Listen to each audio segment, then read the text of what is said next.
Hi అండి, నేను మీ లక్ష్మిని. మీలో పెసర కూర ఇలా ఎవరైనా ట్రై చేశారా? చేసింటే కామెంట్ చేయండి. నేనైతే ఇప్పుడు 2 కప్పులు పెసలు తీసుకున్నాను. 2 కప్పులు పెసలకి 6 కప్పులు అయితే వాటర్ తీసుకున్నాను. దాంట్లో కొంచెం దాల్చిన చెక్క, 3 యాలకులు, 4 లవంగాలు, ఉప్పు, పసుపు వేసి లో ఫ్లేమ్లో మెత్తగా ఉడికేదాకా 7 నుంచి 8 విజిల్ దాకా రప్పించుకున్నాము.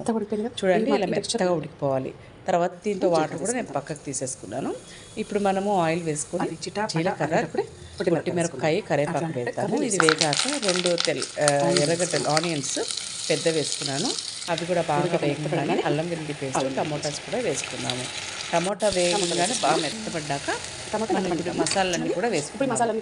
పసుపు, కారం, ధనియాల పొడి, జీలకర్ర పొడి, గరం మసాలా వేసుకున్నాను. అది కూడా కొంచెం మసాలా బాగా వేగి ఆయిల్ సెపరేట్ అయ్యాక మనం ఉడకబెట్టుకున్న పెసలు, దాని నుంచి వచ్చిన వాటర్, తర్వాత కసూరి మేతి, మీగడ అయితే వేసేసుకున్నాము. మీగడ లేని వాళ్ళు నెయ్యి అయినా వేసుకోండి.